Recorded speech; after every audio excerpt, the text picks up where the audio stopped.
start today the very important and very interesting webinar discussion about the United States-Iran nuclear deal.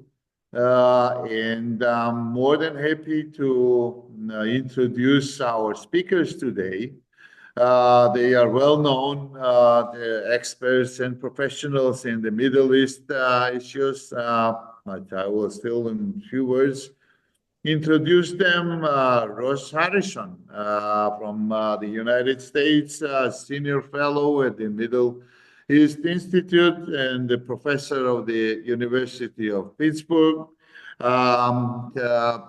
Mr. Harrison has been for 15 years a professor in the practice of international affairs at Georgetown. He's author of numerous articles and publications, but I have a good announcement for you, dear guests, that very soon, on August 21st this year, there will be his book out, Decoding Iran's Foreign Policy, Strategic Interests, Power, and Influence. It's about the Middle East, about Iran's foreign policy, about the how Iran's foreign policy is shaped by its capabilities, regional perception, and views of time and territory. I am really very much looking forward for this book to be released and hope very much to get the copy through Amazon. So also we have today distinguished Professor Kayhan Barzagar, who is well known in Georgia, well known in this world of the international affairs.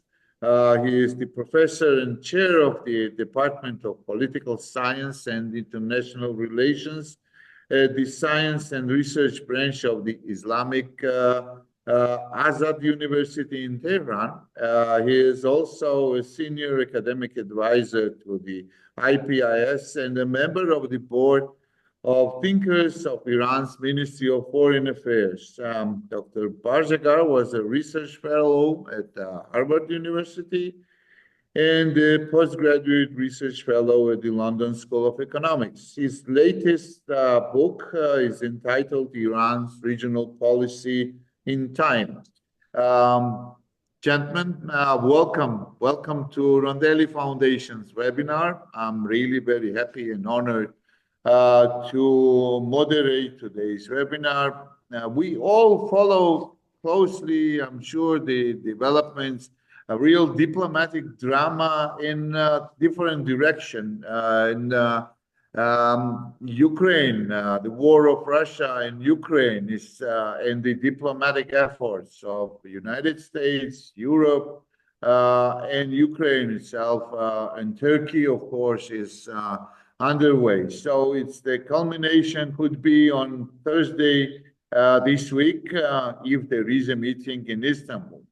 But while we are watching closely the developments in that direction, we are also very, very closely following the developments with regard to the United States-Iran nuclear talks.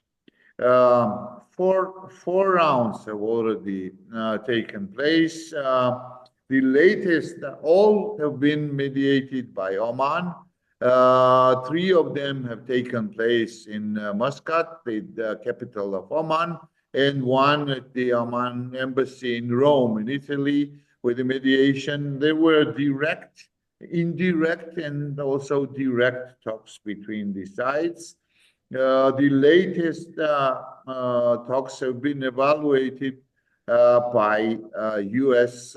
President Special Envoy on Middle East, Mr. Witkoff, as encouraging, and he is looking forward for the next meeting in the nearest future.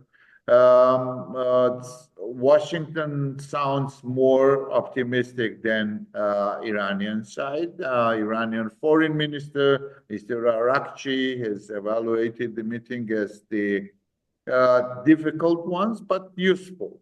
He also mentioned that the sides now, the parties know about their positions, each other's positions more, have a better understanding, and also is looking forward for further meetings.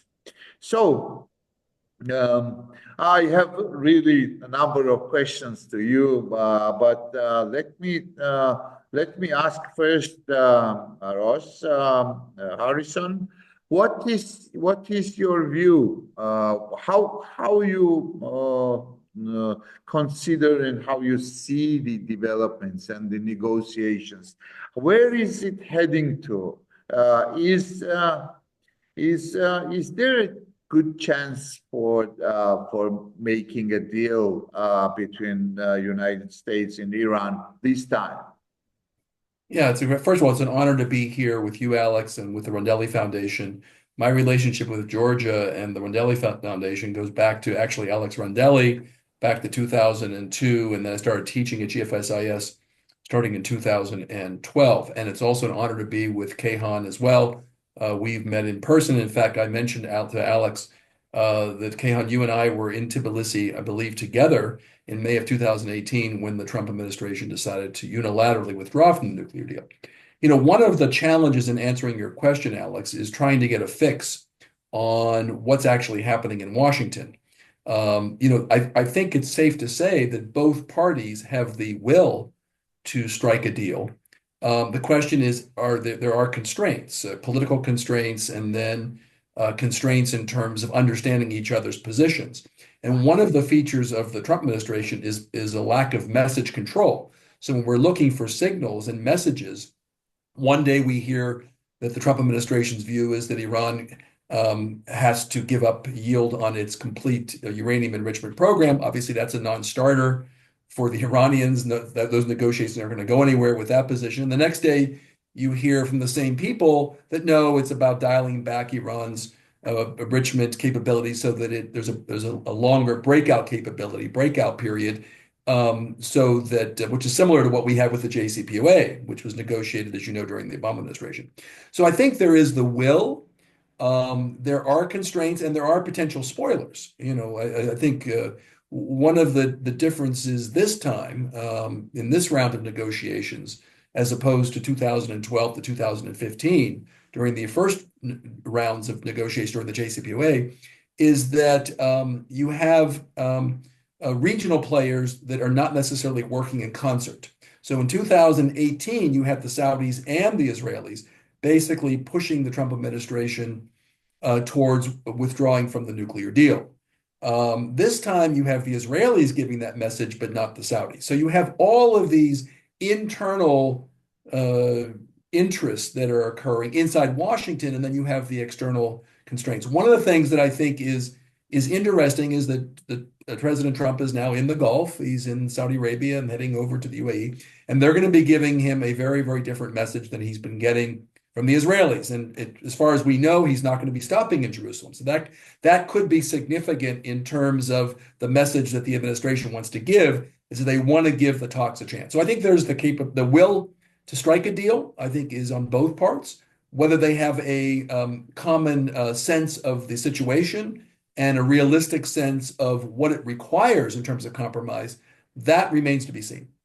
Mm-hmm. Thank you, Ross. Kayhan, do you agree that both sides have a will, but there is no clearance about whether there will be a success on reaching the agreement?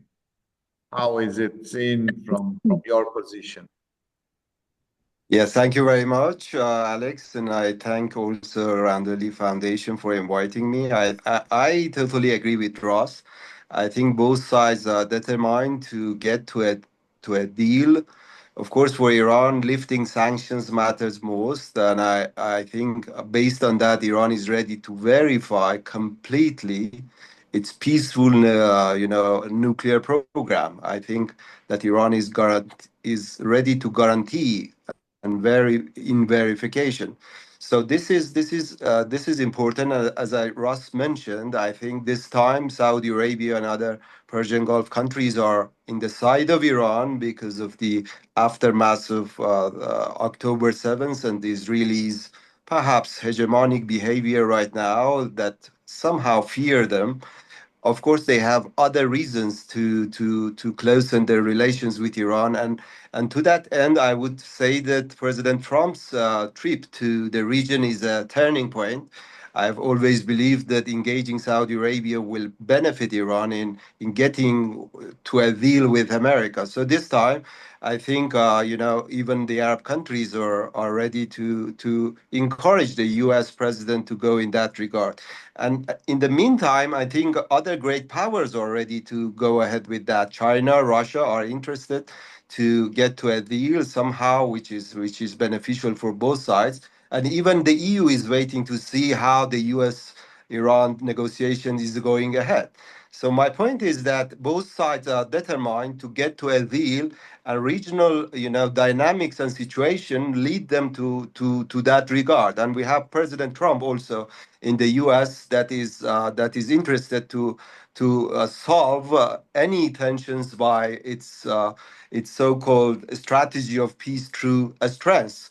If we accept that, then we should think that the talks would positively go ahead. So I agree with Ross that there are some sabotage, especially coming from the Israeli side, but President Trump is ready to go ahead with that, and I think Iran is also ready to verify completely, to mention and stress that its nuclear program is somehow for peaceful purposes, and Iran will not give any excuse to sabotage the negotiation. So I think I am positive that the negotiation would go ahead very well. It's very good that the speakers are both of you are positive. Let me little bit disagree that it sounded like only Israel is against reaching this deal. I mean, I think it will be very good for everyone in the region, but the trust is still very important. Enrichment and the peaceful nature of the enrichment of uranium in Iran is should be verifiable by the International Atomic Energy Agency and should be agreed. But who is more interested between the sides? I mean, Iran, you mentioned the sanctions, lifting the sanctions is essential for Iran. For President Trump, it is important to reach the big deal, overarching deal. So who is more interesting and who is more rushing in a rush for having the deal? Who has the advantage of or disadvantage of time? How you think, Ross? Yeah, it's a very interesting question. Does time favor the Iranians or the Americans? I think in this case there may be both. There's an imperative on both sides. I mean, obviously the sanction relief that the Kayhan mentioned, there's more of an not existential, but there's certainly time is not working to Iran's advantage in that way. But I don't think it also works to the U.S. advantage because I think the pressure in Washington, if the talks get stalled in some way, I think the pressure that perhaps the Israelis will then prevail in some way on Donald Trump and actually launch some kind of a unilateral attack. The probability of that goes up if the talks stall. So I think in some ways, time is the enemy of both. And I think that's, in this case, is probably a good thing. What you don't want is you don't want one party to have to have the advantage of stalling and the other party having an imperative to move forward quickly. So I think in this case, it's there's a certain amount of equality. I think there is a sense that the current situation provides a window of opportunity. I mean, let's face it, Iran has, over the last year and a half, there's been several blows that the Iranians have have withstood, and the not the end of Hezbollah, but the degradation of Hezbollah, the degradation of Hamas, and obviously the loss of a Syrian ally, plus the breaking through of the red lines in terms of Israel, Iran actually trading military strikes on one another, I think makes it very um, gives a certain push or imperative or impetus to striking some kind of a deal, because at the end of the day, both states are about, and particularly Iran is about, securing their national security. And I think as long as this issue is open and not resolved, and there's so much ambiguity, I think it's difficult to move forward. One thing I have to say, and then is that in many ways the region is far ahead of the United States. The region all for the last several years, particularly since 2023, when Iran and Saudi Arabia renewed their diplomatic relations after having had broken relations going back to 2016, the region is already moving into a diplomatic posture. That was not true in 2015, but it's certainly true over the last couple of years. The United States is always behind the times in a way. We're coming to that moment now. And that's another reason why I think there is a time in many ways might work for us, is that the region is moving in some ways towards a diplomatic moment, and the U.S. can help cement that. But the U.S. is not an outlier in that respect. Israel maybe is an outlier, but the United States is not. Mm-hmm. Kayhan, what do you think?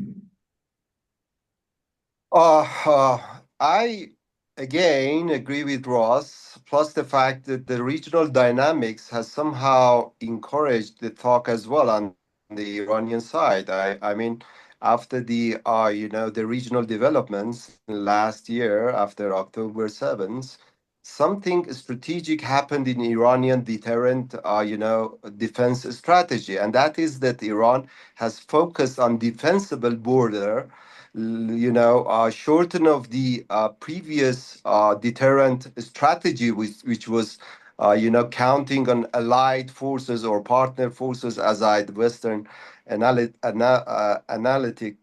say, the proxy, forces. So with that, I think Iran has a relief to negotiate on its regional also politics. There is no worries to abandon regional politics, and I think this is very attractive for Arab states of the region, especially in Persian Gulf region.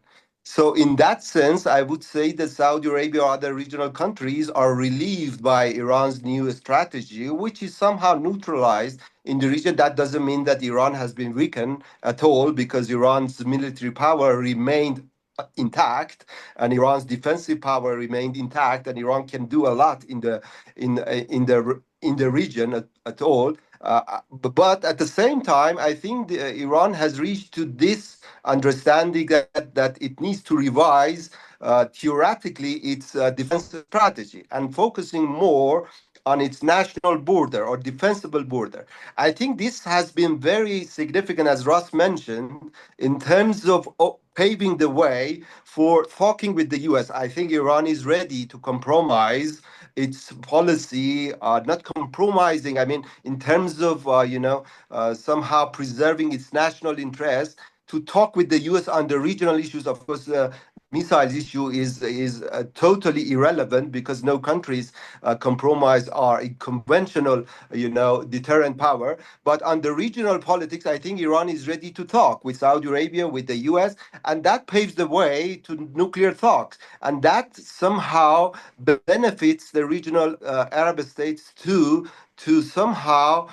favor Iran's policy in the way that could be acceptable for both sides. So in that sense, I believe that, on the Iran side, a win would be somehow lifting sanctions to reviving, Iran's economy, and domestically helping the government to in the benefit of the people, to somehow solve the sanction issues.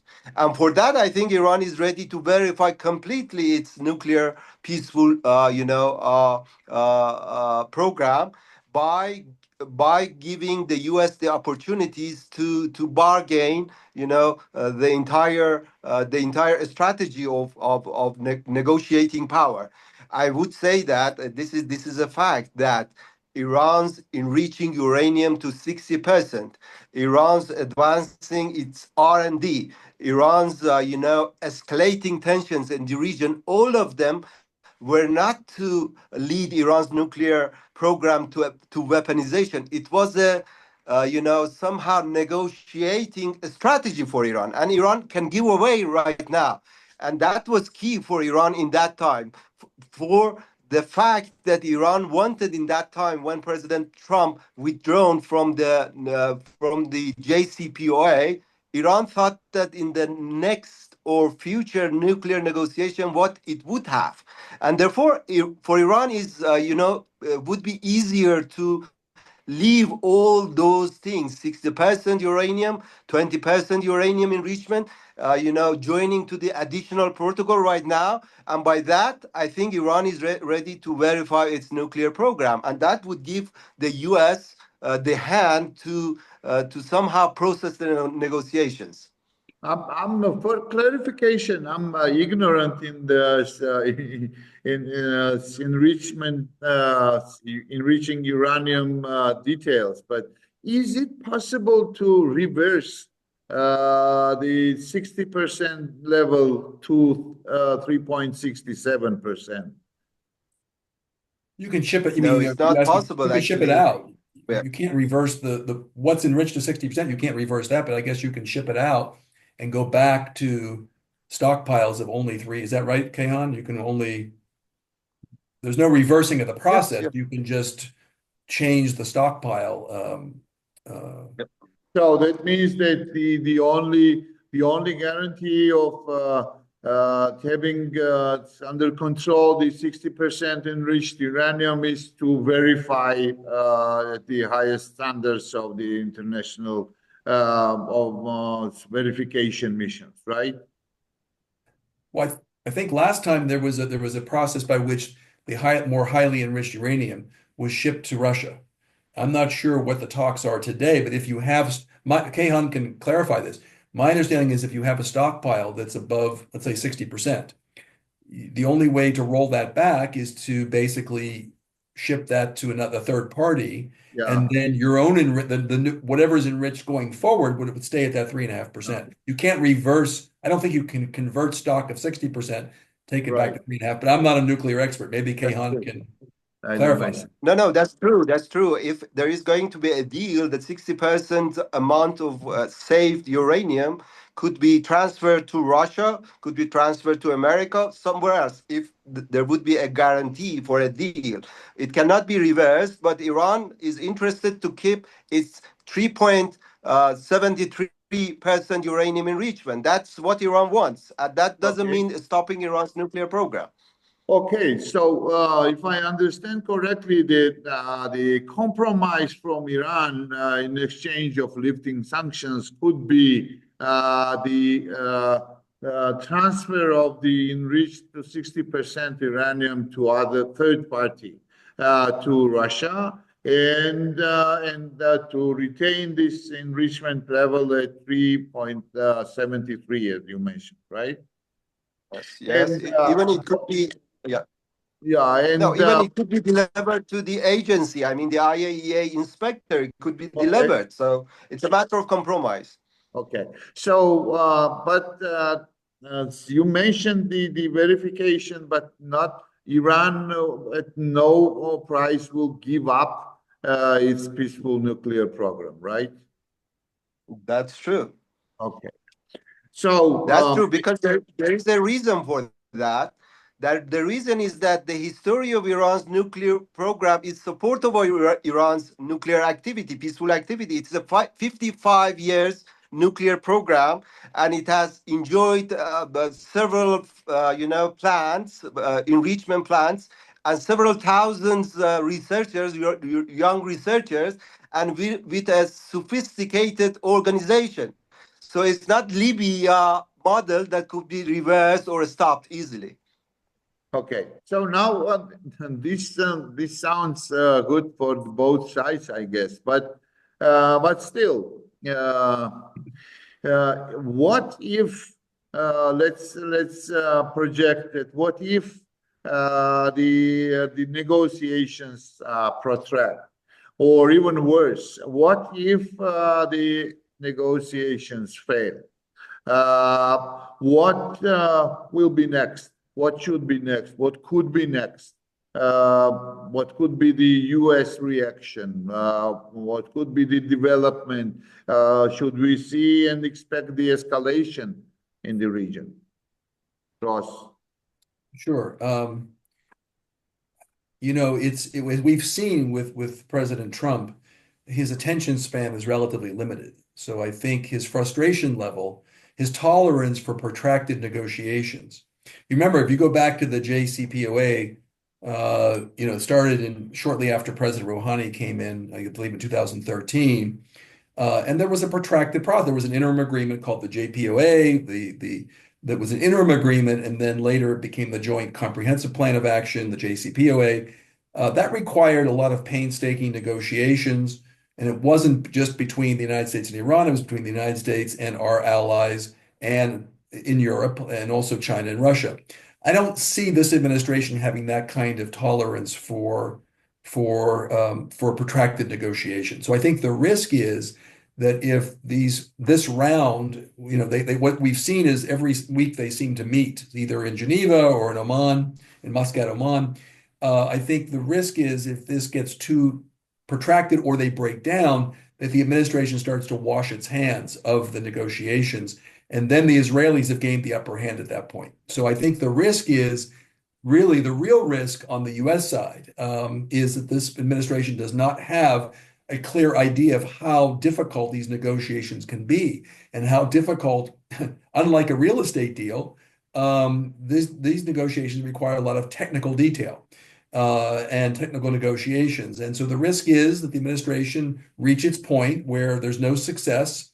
Donald Trump decides to minimize or to minimize his losses and walks away from it. And then you have the potential for the Israelis to perhaps launch a strike, either with tacit support from the Trump administration, or maybe even more explicit support, and that reinforces all the wrong behavior. First of all, then you're in the abyss, because one thing I can say is if there is an attack on Iran's nuclear facility, it will not be as containable as the two attacks were, the back and forth volleys between Iran and Israel were in 2024. They were calculated on both sides. They were limited on both sides, and both parties did their best to contain them. That dynamic of containing escalation, if there is a breakdown in talks and there is a military attack, either with the United States supporting Israel or Israel going alone, that would lead to a confrontation that we have not had in the Middle East, and is something that we really don't want to contemplate. So I think the potential for failure. And plus, I think there's an opportunity, as Kayhan has alluded to, there's an opportunity in Tehran right now. I mean, Iran let's face it, I mean, Ayatollah Khamenei is mid-80s. There will be a succession at some point in time. I wrote a piece this week, actually, with the Middle East Institute, asking that is Iran sort of at the Vietnam moment, that where there's a confluence of local factors, regional factors, and global factors that could create a new reality for Iran. Not a full integration into the global community, not a capitulation at all, just a new kind of national security strategy and perhaps economic strategy. And so I think the opportunity costs of Iran being at a moment in time when changes could occur in a positive direction for the Iranian people, for maybe even the Iranian government, and certainly for the region in the United States, that moment is now. And I think the potential for failure is that moment will be lost and will be back in to where we were. And I have to say, as a Middle East analyst, being pessimistic is safer from a career standpoint than being optimistic, because we have a higher probability of being right. But I decided to write a piece, and I do mention this in the book, that there are potential scenarios under which change can occur in terms of U.S.-Iran relations and in terms of Iran's relations with the region, and the region itself is changing. So I think there's opportunities, and if this round of negotiations fails or becomes protracted, that aside from the dire consequences, we may have lost that opportunity, and that's my biggest fear. Mm-hmm. What do you think, Kayhan? What if negotiations last too long or fail? Alex, I think failure is not an option because of the regional dynamics, global peace and security. We are in a situation that the global economy is not right now good. I think even the U.S. attack of the Houthis in Yemen for 1 month cost the U.S. $1 billion. So I wouldn't say that the U.S. is ready to go to another war. And I don't think that the Iranian also want to go and somehow escalate in the region because that would not be in the interest of Iran. I would say if they fail to negotiate a successful negotiation, then they will try again after a couple of months. Because unlike the past, that escalation worked, for instance, and increasing tension worked. Right now, I think escalations in the region will not be beneficial for both sides. And I mentioned that Iran's military power is intact and Iran is capable of doing a lot of instability works in the region, but it wouldn't be in Iran's interest or the US interest. And I would tell you that Iran is not afraid of the US attack of Iran. I think it is just showing the force, not showing the force, showing the fact that, we are here to attack, but that was not the case that Iran entered the talk. I think it was very difficult for the supreme leader to enter the nuclear talks, but he was aware of the fact that this talk might find a momentum that could be beneficial for Iran too. In fact, he has adjusted himself with the regional dynamics and the change of the US administration. And of course, the demands of the domestic politics of Iran. We have a moderate administration that would like to somehow solve the issue in a peaceful ways. And of course, we have the sanctions at the end of the day. So on the Iranian side, diplomatic approach is very powerful, and Iran is determined to go ahead. Iran is not wanting to take the time or the so-called negotiation for passing the President Trump's time or passing the military strength of the U.S. I think Iran is determined to go ahead, and that's why Iran is cooperating fully to verify its nuclear program that is meant for nuclear peaceful activity. And for that, it is even ready to abandon 60%, 20%, and even to engage with the regional talks, but not missile talks, which is part of the European approach to Iranian, solving Iranian nuclear stalemate. So my point is that failure is not an option. Then they have to go again to diplomatic approach because escalation would not work, and waging regional war and instability will not be beneficial for all parties, nor the US, the EU, China, Russia, Saudi Arabia, Turkey. No one wants war. And this narrative that Iran has become weak is wrong, in my belief, because the Iranians are somehow capable of doing the regional tensions in a way if they are attacked. So therefore, I would say the US will understand this, plus the fact that the Iran's nuclear, program is based on a historical base and cannot be just stopped in a very easy way. So I would say that both sides would try to find a peaceful solution. May I Let's, respond to Kehan for a minute, Alex? yes, sure. Okay. I mean, I agree with what Kehan mentioned, which is that both parties have an interest in avoiding failure here.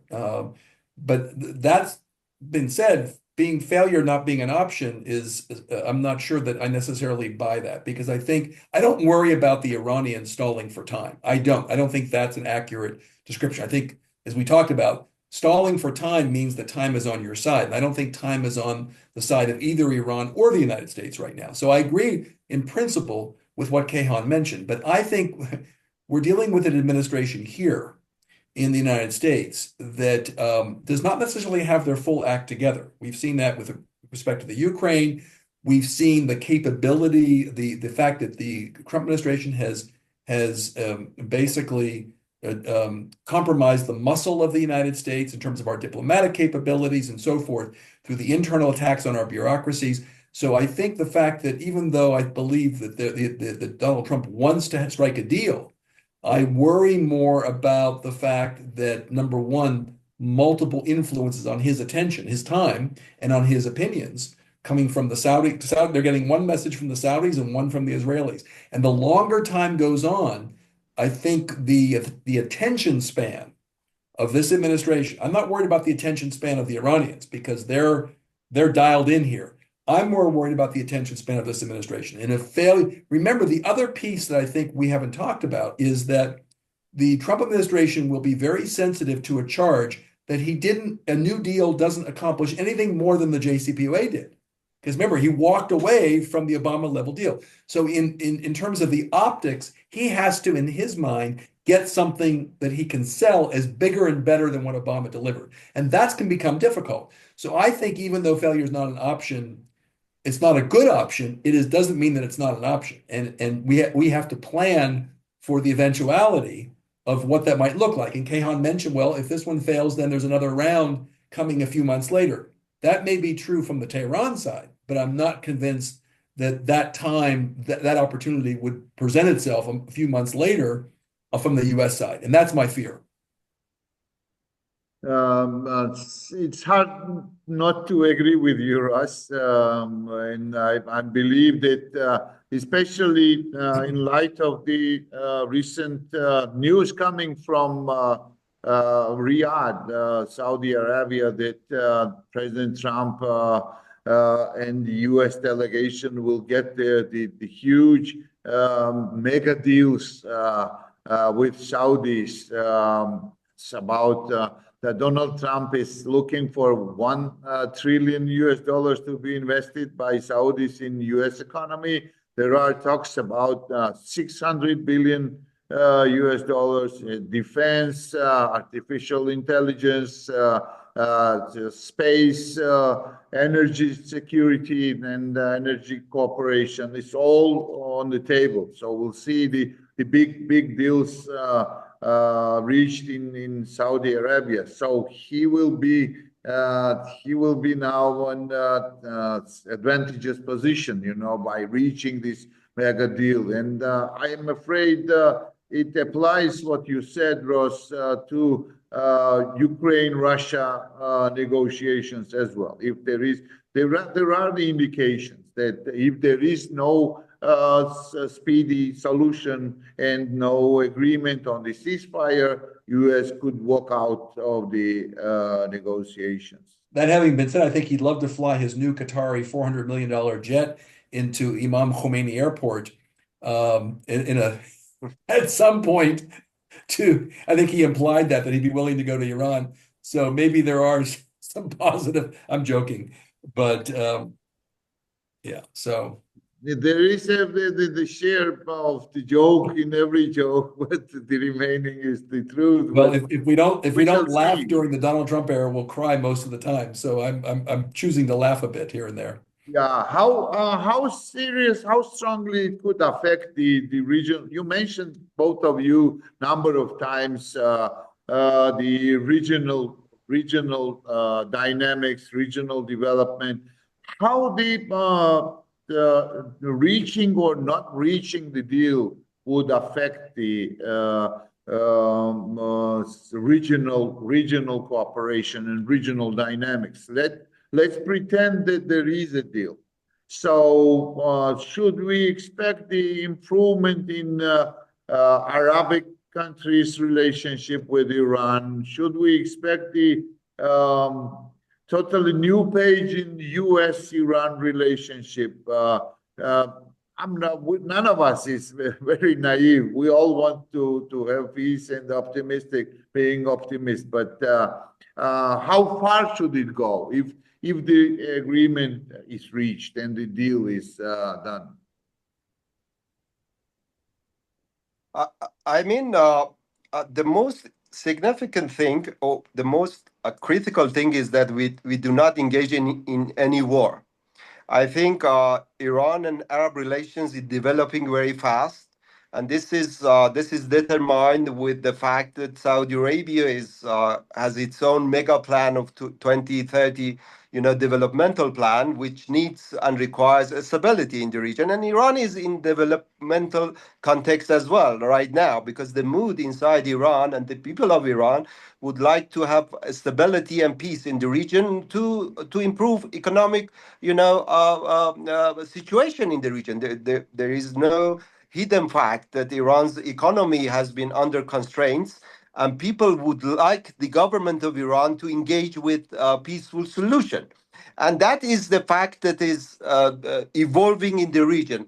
I mean, the region is in the mood of peace and stability, not war and tension, because that would not benefit any party at this moment.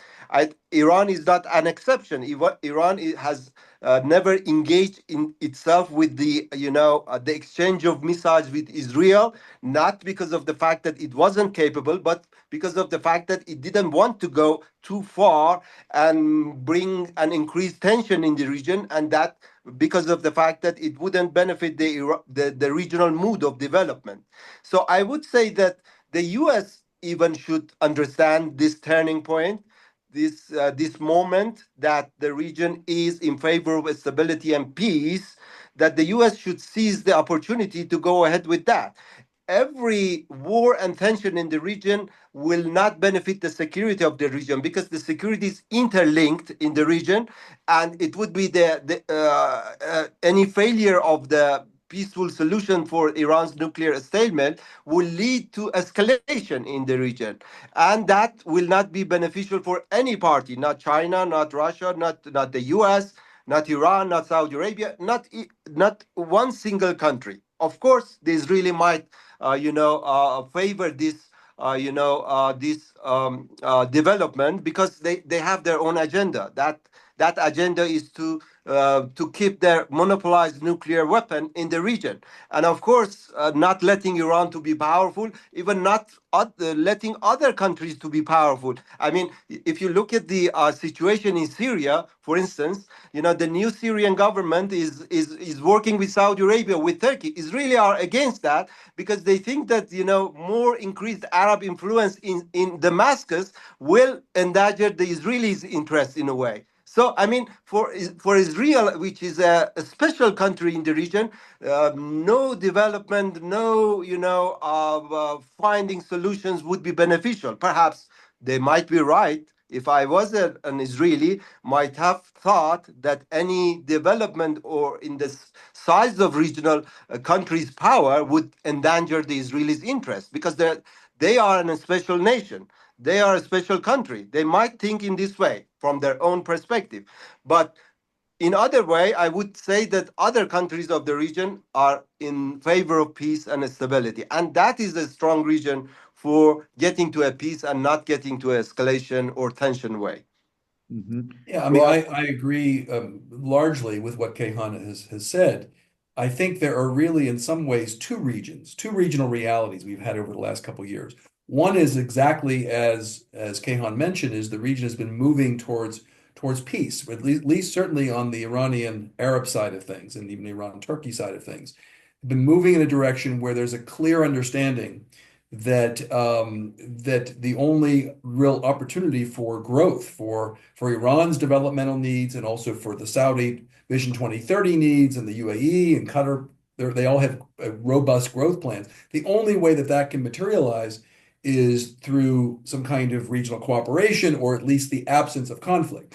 But the other piece of the region that we've seen over the last year and a half is conflict between Israel and Iran, and between between the militias, Hamas, Hezbollah, Houthis, and so forth, and Israel. And I think the price of failure, or the cost of failure, would be that you reinforce some of the conflictual tendencies of the region, and not the peaceful tendencies of the region. But I think the opportunity is that if there is a deal, it becomes a catalyst for what is already taking place. As I mentioned, the U.S. is always late to the game to understand the region. The region has already been moving towards cooperation, or at least tacit cooperation, if not active cooperation. And the price of success, or the prize of success in the negotiation, would be that all of our allies and so forth feel more free to accelerate their relations with a positive relation with Iran. So it becomes a catalyst for what's already taking place. But there's also a cost of failure, which could reinforce the worst tendencies of the region and each of the actors in the region. Yeah. Regarding Syria, I think first what I'm missing here today is unfortunately there is no Israeli representative to speak on the Israeli position in this very interesting discussion. But as for Syria, tomorrow President Trump is planning to meet, I think, with the new Syrian leader Al-Shara, and also the news are correct with the Palestinian leader as well, of Palestinian autonomy. So the truce with the Houthis and the agreement with the Houthis to not attack U.S. ships, withdrawal partially from Diego Garcia Island to the nuclear bombers B-2 by the United States, release of the U.S.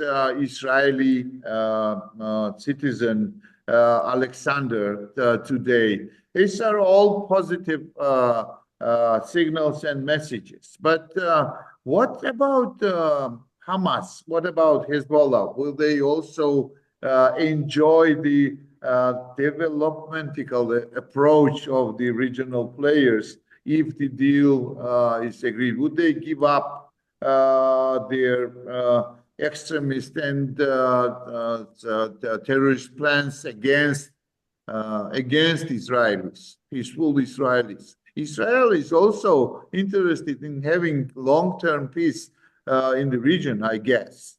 And I think that October 7th, 2 years ago, it was the worst and the most brutal attack on peaceful Israelis, and they're still hostages held by Hamas. And would it affect, weaken Hamas and Hezbollah further if the deal is made between the sides? Who do you want to start? Well, actually, I think, Yeah, please. actually, I think, yeah. Actually, I think that Hezbollah and Hamas would welcome any deal as they did in the past, because they think that this deal will strengthen Iran's power and that would benefit them. And that's why I think the Israelis are against any deal, because they think that Iran's regional power will be strengthened. So they should neutralize any deal, because that deal will benefit all these parties. And that was the reason that President Trump withdrew from the deal, JCPOA, in 2018, because he thought that any deal would empower Iran's regional power. But situation has changed right now. I think the regional dynamic has changed Iran's strategy, as I mentioned from the beginning, because we have our own economic problems. We cannot pay that much to the regional forces right now, and there is no legitimacy if there is no threat from the Israeli side or American side in the circumstances of a deal between Iran and the US, because logically, if Iran and the US get to a deal, then Iran's sense of insecurity will be removed. There is no need for Iran to be in the region although the Israeli threat is there, but the US should be able to convince the Israelis not threatening Iran by.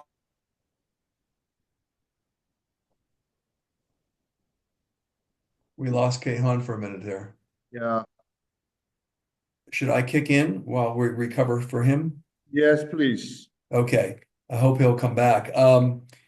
Yeah, I mean, I think one of the things that's important to understand when we look at any of these we call Iran proxies, Hezbollah and Hamas, the Hashd al-Shaabi in Iraq, is that each of them have two sets of interests they're trying to advance. One is they're obviously tied to Iran, so they're sensitive to Iranian interests, but they also have local national interests. Hezbollah has an interest in rehabilitating itself within the Lebanese political system. Hamas has its own interests.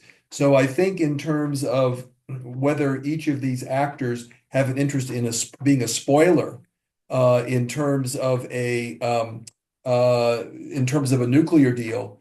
I think part of it depends upon the signals they're getting from Tehran, and part of it has to do with their own calculation about their own interests within their own local context.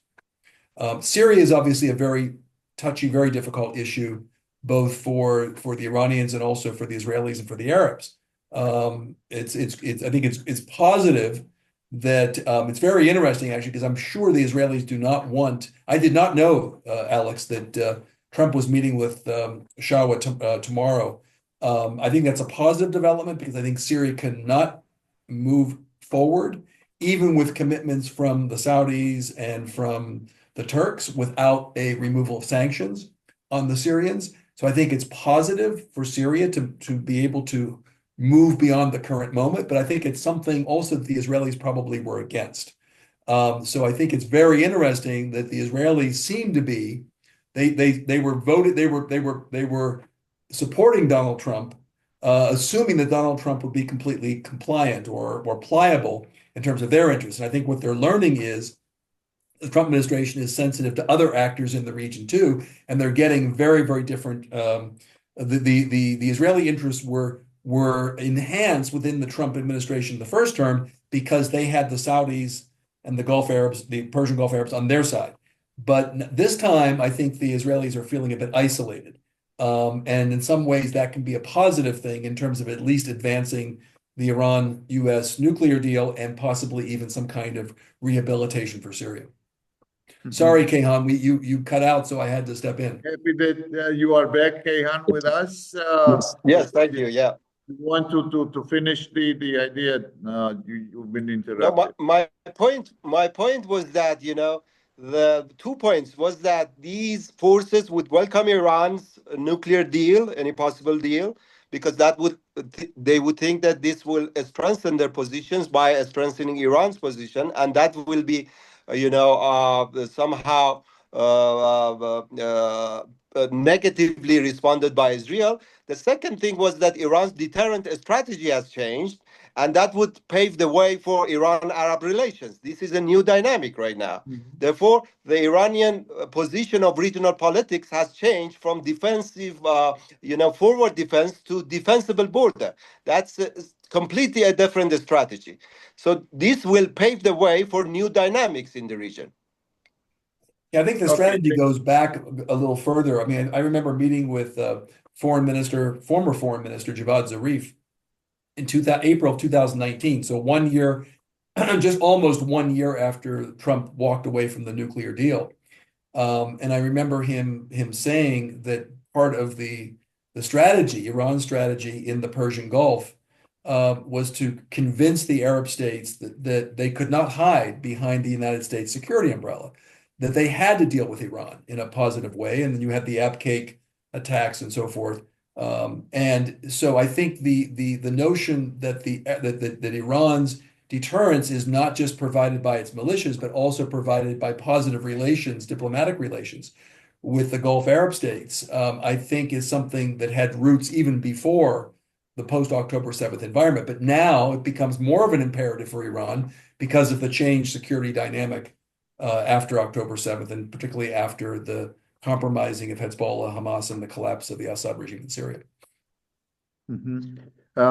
Few minutes are left, and I was so much enjoying our talks that I forgot that we have here the option to answer the questions. My colleague, Ambassador Malkaz Mikeladze, is also asking now how Iran's ballistic missile program will be addressed by those talks. I think Kayhan should start with that one. Kayhan, I think, Yeah. yes. Yeah, I mentioned that, missiles program is a conventional deterrent power of Iran. And no countries would compromise its deterrent power, conventional deterrence power. I would say that Iran might engage in talks, but basically we cannot just convince a country or a state to somehow compromise its missiles program. There is no justification on that. So nobody is thinking of that because Iran does not have sophisticated air force power. Then it has counted on its missiles, conventional missiles program to somehow compensate with lack of sophisticated air force. Therefore, we cannot talk on that, and it is I don't think it is part of any negotiations conducting by Iran and the U.S. Yeah, I think aside from the fact that Iran's missile program, particularly in the absence of a really viable air force, is part of its deterrence capability. I mean, there may be some compromise on the margins in terms of missile ranges and so forth. I guess that's a possibility. But I don't see. I think the Trump administration is encountering the same kind of constraints that the Obama administration had, which is that it's almost impossible to negotiate a broad, comprehensive deal, including putting the Iran's regional activities, its missile program, and its nuclear capabilities under one file. So I think right now, this is very much like we saw in 2013, 2015. They're basically the negotiations are right now focused on the nuclear file. And now later on, could that spawn talks between the United States and Iran on other issues where there might be compromise that don't compromise the interests of the United States and also don't compromise the interests of Iran? That's quite possible. That's the opportunity potentially. That was the opportunity there was in 2015. Unfortunately, we didn't have enough time to weather that before Trump walked away from that deal less than 3 years later to test that proposition out. But that is the opportunity to deal with other issues that are critical for the region and for our allies in the region and for the United States. But I don't see that happening in the short to medium term. We'll be lucky if we get a nuclear deal. Beyond that, I think that's something that we would have to focus on the medium and long term. Let's hope that the negotiations will go on, and it will not take too long, hopefully, because I share fully what Ross's concerns regarding the lacking of time and patience on the administration's, Trump's administration side. I hope very much that there will be more progress reached, and finally, if there is the deal, then it will affect in general the regional security and regional stability, which will be a really a very big deal. We have 1 minute. If you want to make your final remarks, gentlemen, we'll be more than happy to listen and give you time, and then we will have to round. Yeah, I mean, I pretty much have said anything I have to say. I would just say that I think we are at a moment in time. Diplomatic windows open and they close just as quickly as they open, and they don't open very often. This is a time when there's an opportunity, and my hope is that the negotiators and those folks that the negotiates report to, so President Trump and then the Supreme Leader, President Pezeshkian and Supreme Leader Ali Khamenei, I'm hoping that they understand, and I think on the Iran side they do.